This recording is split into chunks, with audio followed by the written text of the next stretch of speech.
Production of Kansas City Week in Review is made possible through the generous support of Dave and Jamie Cummings, Smithfield Foods, Haas and Wilkerson Insurance, and by viewers like you. Thank you. This week, another big Kansas City protest. We look at local reaction to the president's immigration order. Plus, are our state lawmakers getting paid too much? The new Missouri governor definitely thinks so. Why he's accused of getting ugly and vindictive about the issue this week. The word hero is thrown around a lot these days, but this week, does this Kansas City man qualify? Hello, those stories and much more coming up on the program that goes beyond the soundbite and takes you behind the headlines, making news in Kansas City. Hello, I'm Nick Haynes. For the past 4 years, she's been the White House correspondent for the Wall Street Journal. She is now the editorial page editor for the Kansas City Star. Colleen Nelson joins us. We'll dissect the role of the editorial board and why today's newspapers even need them later in the program. Also around the cozy confines of our Week in Review table from 98.1 FM KMBZ, Scott Parks. Dissecting the news for KCMO Talk Radio, Mike Ferguson, and recently joining Colleen on the editorial pages of your Kansas City Star, Dave Helling.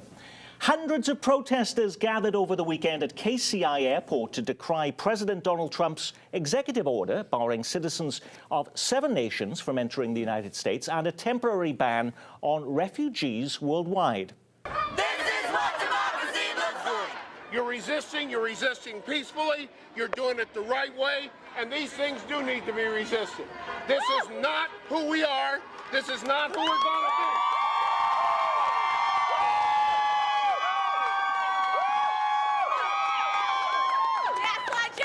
be. You know what? I'm very proud of you for standing up for what we believe in, because at this point in time, it's not about Donald Trump, it's about our character. We decide who we want to be. We decide about the country we want to live in. We decide who we welcome. This city will always welcome people, regardless of who they are. Last week, as a much larger crowd gathered downtown at a women's march, we asked how much impact do such protests have on policy? Now, with protests against the president's policies happening almost every day, is the frequency of the outrage going to cause average citizens to tune out, Mike? Yes. The short answer is yes. When it becomes normal, eventually it just becomes kind of static white noise. For it to have any kind of real impact on policy at this point, you're going to have to pull off a protest that is unique, very special, something very different, something in huge numbers. But I think when we have daily or weekly protests, which is what we're seeing all over the place, I think it waters down the impact. Do you agree with that, Colleen? Well, the perpetual question is what comes after the protest. I mean, the protest itself sends a message, but then if nothing happens afterwards, then it really has very little impact. And I think you saw also with the Women's March that there were a lot of people with a lot of different issues on their minds, and they're not really coalescing around one issue or one plan to take action. So absent that, it just kind of fades from view. Also in that you saw that Sly James was picking up the bullhorn and, decrying what was happening at the national level, yet he's also reliant on the Trump administration, Dave, to be able to provide funding. He's looking for money for infrastructure, also housing money and other federal revenue sources. Is this going to hurt the city down the line? Well, there's a potential that would happen, Nick, although, my guess is the White House isn't studying tapes of Sly James. Are you sure about that? Well, we're not sure of anything with the Trump White House, of course. It could be that it will cause a problem. But it isn't as if he's the only big city mayor that sort of rejected the president's orders on refugees and immigrants. And let's just be clear, I agree with my colleagues that the long-term impact won't be great, but it does seem as if the reaction to and the anger with the travel ban, to use a shorthand, is higher than it is on any other policy decision of the White House to date. I think the Women's March was more a sort of an organic protest about the entire idea of Donald Trump. This was much more specific, much more organic and impromptu. I mean, it wasn't as if people planned to go out to the airport that day because the order wasn't announced until that Friday. So I do think it does suggest that on policy issues, people can push a little bit. That's what they were doing out at the airport here and in other airports around the country, and it may have a longer impact because of that. For 4 hours every day, you are behind a microphone, Scott, and people call in and talk about what's on their minds, and anonymously, which gives you a bit of a reflection what's happening in the community. How are they sizing up the rally this weekend? Well, I think, and I don't know that necessarily the audience that we have is indicative of the city at large, but they were pretty supportive of it. And I wasn't surprised by that. And you have to remember, in regards to the protests like we saw, first of all, I'd like to know who brings a bullhorn to an airport. But I think that these have a bigger impact on members of Congress than they would certainly have on the President of the United States. Say what you will about Donald Trump. You either love him or you hate him. It's that simple. But I don't think Donald Trump really cares that people went to airports around the country and protested. Were they heard? Sure, they were heard, but is that going to change his executive order? Absolutely not. Well, talk about those members of Congress then. Missouri Democratic Senator Claire McCaskill. Is she one of these people that they're trying to influence? For instance, she voted to confirm President Trump's pick for defense secretary, despite all the indignation, the head of the CIA, the head of Homeland Security. What's her calculation here? She's worried about getting reelected in a state that voted for Trump by 19 points, Colleen?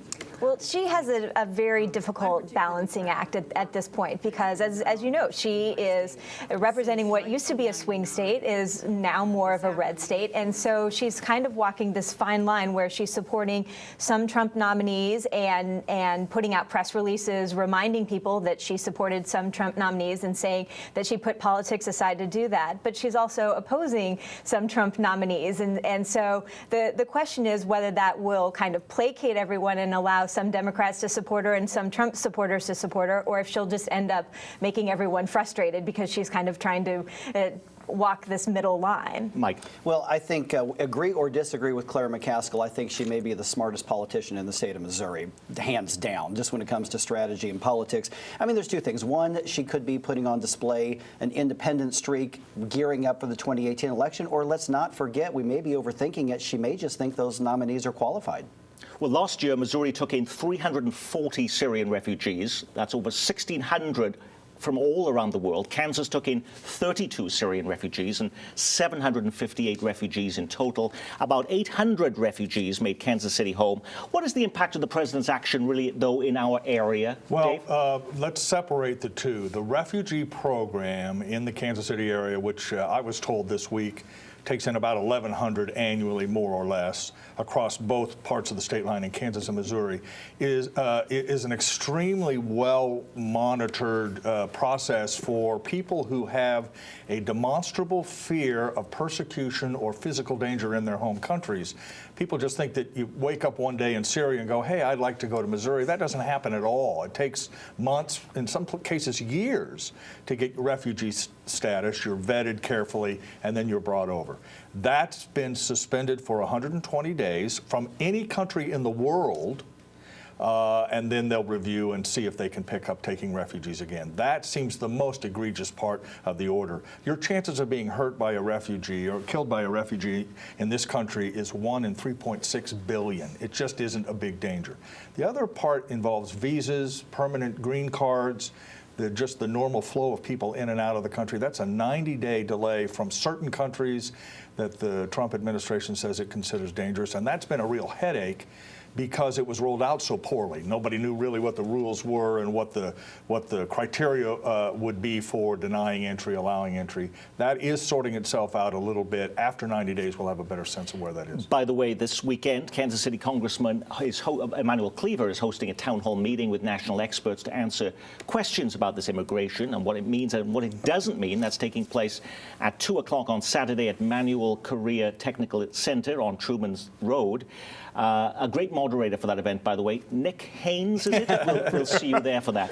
Now, after the protests at KCI, we got an email this week from Kathy in KC who writes, it's great to see so many people supporting refugees they've never met, but where are these people marching and protesting the devastation happening closer to home, where hundreds of people are being slaughtered on the streets on the east side of Kansas City? Where are all the protesters marching along Prospect Avenue demanding action. Scott? It's a great question. I couldn't agree more with Kathy. Sadly, in this city, I think we've become numb to turning on the TV every night and hearing about another shooting at 30th and Prospect or 30th and College, and we've gotten numb to the candlelight vigil. And I don't want to say, because I think it would come across as a bit crass and uncaring, but I don't think people really turn on the TV anymore and go, shocker, there was another murder on the east side of Kansas City tonight. It's sad, but honestly, I think a lot of people look at it, does this hurt me? Does this affect me? Does it hurt me or affect my children?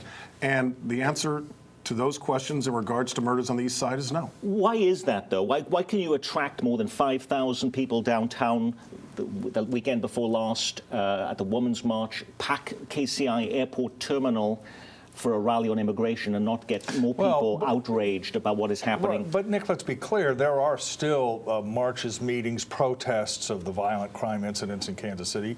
Scott just talked about candlelight vigils. We have those. If you add them up over a year, it's probably close to 3,000 or 4,000 people. I mean, to suggest we're not concerned about the high crime rate, the violent crime rate in Kansas City, I think is inaccurate. But we do lack proposed solutions. We've talked about that on this show for 20 years, that cracking the murder rate problem in Kansas City is not easily done. It's an interplay of work and education and opportunity and property values and tax policy, very intricate and very difficult, and by the way, not limited to Kansas City, Missouri. So, there was an organic response to Donald Trump, and again, the airport and the Women's March. I don't think we should denigrate the concern that people have about local issues like violent crime, and I think we'll see more of that this year. I think Scott framed it up very, very well. If I could add one thing, it's not an us versus them mindset from the east side and other parts of the metro. I think it's us and them, as it's their problem. And when we see the vigils and we see the candlelight and the balloon, those just aren't effective. And so I think a lot of people watch those on the news and say, okay, well, somebody's making their voice heard. They're saying what needs to be said. I'm going to move on with my life. And I think people have a disconnect outside of that part of Kansas City. Remember, we've had a violent crime task force. The police chief has suggested changes. The mayor has worked for gun regulations he thinks would address violent crime. None of those have worked to the degree people would want either. It's not an easy thing. If marches solved murders, we would have far fewer murders in Kansas City. In other news this week, are state lawmakers getting paid too much? New Missouri Governor Eric Greitens definitely thinks so. After a Senate debate over increasing lawmakers' salaries, which are currently $36,000 a year, Greitens took to social media to single out lawmakers who voted for the measure. Here's an excerpt from one of the governor's posts. Yesterday, we saw one of the clearest demonstrations of how out-of-touch politicians really are. And here's where it gets personal. Senators Paul Wayland and Denny Hoskins betrayed the people they are supposed to serve last night by voting to raise their own pay. They owe the people an answer. The vote, by the way, failed, but not before Greitens camped out in the office of a top Senate leader and brought in lawmakers one by one to admonish them. Greitens acknowledged in another social media post that some lawmakers complained about his tactics. They complained it wasn't my place to interfere on behalf of Missourians and that I was a bit too rough on them. Others asked me to apologize and show respect. Will I apologize that we saved taxpayers money last night? No. Now, the governor got the result he wanted, so should he apologize, and isn't it what voters did want, Mike? Okay, we don't have enough time in the show for everything I think about the governor's actions on this. First of all, the governor had nothing to do with that pay raise being blocked. In another tweet, he said, typical of them, they've rejected the pay raise since 2009. What you saw was Governor Greitens being a rookie and not realizing that he needs the Senate and that there are different roles for the governor, different roles for the legislature, and the way he treated senators who are going to be needed to approve his appointees was way out of line on this one. But from a public sentiment, though, doesn't the public get very angry, though, about the idea of lawmakers, whether it be in state houses or in Congress, about raising their pay, Colleen? Absolutely, and never do you hear a hue and cry that politicians should be paid more. before. But it didn't appear that Greitens' only goal was to stop this. It appeared that his goal was also to get credit for stopping this. And he could have gone about this any number of different ways, but he chose to strong-arm them semi-publicly and to post on Facebook and to make sure that everyone knew that he was kind of leading the charge against this pay raise. And I think that he could have done this behind the scenes in a way to kind of build relationships with the Senate and also get the same result without necessarily needing to get the credit. If I could add just one thing, Eric Greitens is going to learn at some point, the hard way or the easy way, that there's a difference between a boss and a leader. And if he wants to be successful, move on next level, he'd better be looked at as a leader.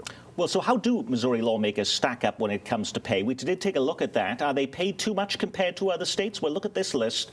California at the top there with over $100,000. Missouri, number 18, according to Ballotpedia. And Kansas, pretty much there at the bottom of the list, about $15,000 a year, Dave Helling. Yes, and I will hue and cry in this setting and suggest that legislators in our area are underpaid, particularly in Kansas. They do get a per diem, let's be clear. They get a salary and then get paid daily. And it is a part-time job in both states. It's basically 1st of January to early summer in Kansas, a little shorter in Missouri.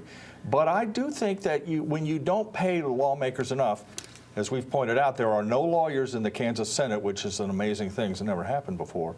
It does change the nature of the people who are elected to office. It usually means that rich people can run, but middle class and less affluent people cannot. And I've often said, I've argued for years, that most politicians are underpaid relative to the service they provide, the work that they have to go through, and the needs of the community they serve. Well, I would simply point out, though, in regards to Dave's comments, and I'll politely disagree with a man I greatly respect who's on the editorial board of the Kansas City Star now. However, you're never going to get average Joes running for public office, except in states like California and Pennsylvania, where you provide a salary that people can live on for an entire 12 months. Precisely. And so you're always going to end up with the lawyers or the doctors or the retired person who is independently wealthy. I like the idea of a part-time legislature. I would like for average Joes to run for that legislature, but people like me, people like Dave, everybody around this table, we can't do that. I can't take 4 months away from my radio station. A plumber can't stop plumbing for 4 months just so he can be a part of the legislature. His business would die. Right. Before moving on from Missouri, by the way, after decades of debate, Missouri finally passes right-to-work legislation, sending the measure to the governor, who says he'll sign it into law. It prohibits unions from requiring workers to pay dues as a condition of employment. Supporters see this as a solution to stagnant job growth. Opponents say it's a thinly disguised effort to weaken union influence and depress worker pay. You had a column about this week, but what really impact does this have, Dave? Well, it will have some impact. I think it will depress wages. It might bring some new businesses in. I don't think it'll have an overwhelming impact in the state of Missouri. Kansas has had right to work for many years. What I was trying to say in my column, Nick, was it's a good opportunity for union leadership to look in the mirror and say, what can we do better so that people want to pay us dues and think we're important and want to join unions and extend collective bargaining rights. This is a good point to pause and undergo that self-examination. You also pointed out in there that union members only supported Hillary Clinton by 8 percentage points more than they did Donald Trump. There's a lot of, and in down ballot races, we assume we don't have hard exit polling information, but we assume more union members than ever are voting Republican. And when they do, they're certainly free to do that, but you can't really complain then about Republicans hurting work rules in the workplace going forward. In other news, last week on KCPT's Cinema KC program, we revisited the 18th and Vine Jazz District and the building facades built for the Robert Altman movie Kansas City. This week, 3 of those historic buildings are scorched by fire, but city leaders say it will not deter new efforts to revitalize the district, and they say the buildings can be saved. And speaking of fire, it's been nearly 30 years now since 2 deadly explosions rocked Kansas City and killed 6 firefighters. Authorities thought they'd brought several arsonists to justice, but the new investigative reporting podcast Reveal has teamed up with KCPT's Mike McGraw to explain the truth, and it's much more complicated. Listen to that story at KCPT's digital magazine, flatlandkc.org. Now, like the rest of the media, the newspaper industry is rapidly changing, and the Kansas City Star is no exception. Last fall, eyebrows were certainly raised when the entire editorial board at the Kansas City Star was gutted, leading to no editorials for a while. Now a new board is back in action with a new leader, Colleen Nelson, as I mentioned at the beginning of the show, spent the past 4 years as a White House correspondent with the Wall Street Journal before opting to depart D.C. and head to KC to become editorial page editor. In today's age, when newspapers are shrinking and when there is no shortage of opinion to be found in hundreds of places, does a newspaper like the Kansas City Star really even need an editorial board, Colleen? Yes, for starters. Thank you for that and appearing on the program. I would say yes for a number of different reasons. And certainly, as you note, there are a lot of opinions out there. Not all opinions are created equal. We want on our editorial board to bring readers an array of viewpoints. We want to present the best arguments from all sides on issues. But we also really believe on the opinion pages that facts still matter. There are a lot of opinions out there that aren't necessarily based on facts. So we're doing a lot of our own reporting. We're writing opinion pieces based on that reporting. And I think we can really provide to readers unique content, particularly on local and state issues. And so when you want to know whether you should vote for the $800 million bond proposal that voters in Kansas City will consider in a few months, we will do a lot of heavy lifting and dig into the details of that and make recommendations. And so that's information that readers can't really find other places. And also, we want to bring readers into the conversation, give them a place where they can voice their opinions and be part of this. Okay, so in an opening piece that you did at the Star, you wrote, we're redoubling our efforts to take a leading role in civic public discourse to deliver unique, impactful opinion content. So what will make this new editorial board so unique, more impactful than what readers have seen before? Well, something I've heard a lot from readers is that they felt like there wasn't enough diversity of opinion on the pages. And so we're certainly making a great effort to ensure that the editorial page is not just an echo chamber where you know what the editorial board is going to say before they say it, where they're completely predictable. We want to surprise readers, and we also want to give them a chance to read different viewpoints. And so we'll take leading issues and we'll bring in people who disagree onto our pages and give them a chance to make their best arguments so that you can read a point and a counterpoint on the same issue. Is there really a need for an editorial board today, Mike? I think if it's done right, yeah. I mean, to kind of go with what Colleen was just saying is that for many years, even up to just very recently, maybe even right now, people just assume that if there's an editorial from the Kansas City Star, it is coming from the left. It is coming from the Democratic point of view, and that's why I think people seek out opinion that they know they're already going to agree with. I think if the facts and discourse and argument and debate results in an opinion and it's something that is objective that goes into the opinion, I think there will be a market for it, but it's going to take you time to get it done, because right now, you know, conservatives will refer to the Kansas City Red Star on the street. That's a common term that you see. And so at one point, I remember looking through endorsements a number of years ago, there were no R or Ds behind the names, just emboldened black candidates who were endorsed, and they were all Democrats. Scott, what was your perspective on that? Yes, I think there is a need for editorial boards, and I think the editorial board will last through my generation, and then it's probably gone. Newspapers, like all media, are having to rework the way they appeal to the younger generation. I subscribe to two papers, one I brought with me today, the Wall Street Journal and the Kansas City Star. I look at the front page every day, and then I go straight to the editorial page. But I bet if you handed a Wall Street Journal to a 25-year-old, first of all, they'd have to figure out what it is. And once they did, they probably have no idea that there are editorials in the back pages of the Wall Street Journal. That's where I think newspapers in particular, but media in general, really need to figure out how do we become relevant to a younger generation. So what are you doing to make yourself relevant to a younger generation, Colleen? Well, we recognize that it's not just about the newspaper. I mean, we're a media organization, and so we're going to do different things digitally. We're going to have an editorial board blog where you can see editorial board members debate each other. We're going to pull back the curtain on how our process works. We'll have Facebook Live events where editorial board members discuss issues. We'll do videos, and so the paper is just one part of what we do. Now, I know recently, because you joined the pages of the Kansas City Star from your reporting role, Dave, that you bought a skateboard so you could appeal to the younger set. What else are you doing, Well, though, to appeal to the younger when generation? you're young at heart like me, it isn't difficult, really, Nick. I think all the kids know how hip. Okay. Truly, I really am. My job early on is to learn how to write editorials. I've never done it. My colleagues are already shooting three-point baskets. I'm still working on my layup. But I think what Colleen says that is something we should really focus on in this community, which is we're very divided as we are nationally on sort of big picture political issues, but on local issues, on things like the $800 million bond package, there isn't really a definable right or left. There's just the package and then what we think of it based on our study of it. And to the extent our editorial board can focus on those things, it's not a right or left deal. It's much more, we think this community should be better, and this is how we think we should get there.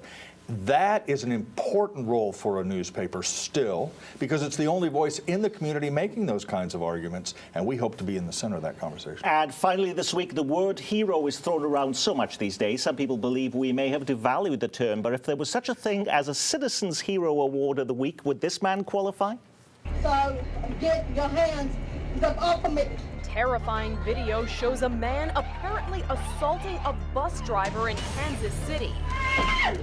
But he's the one who ended up terrified. Surveillance cameras show a passenger coming to the driver's rescue, beating the alleged attacker with a cane until he let her go. The driver ran to safety and called police, who came and arrested the suspect. Rodney Goldman is the partially disabled bus passenger now making national news who broke his walking cane defending the bus driver on the Troost Avenue southbound route. For his bravery, Goldman was awarded a lifetime bus pass and 2 new canes from a local medical supply company. Scott, you've expressed concern on your program about how the word hero has been diluted. Does Rodney Goldman fit the definition? He does to that bus driver, without question. And you're right, Nick. I knew you were going to throw this one in my direction. I do think the word hero is thrown around way too much. I think it waters down the term hero. Rodney is a hero to that bus driver. Does he qualify as a John McCain-like hero? And I would have to, and please, I hope nobody throws a chair at me, I would have to say no. Chairs are now being thrown, ladies and gentlemen, because that is the end of our program. Our thanks to our news reviewers. I'm Nick Haynes from all of us at KCPT. Thanks for spending part of your weekend with us.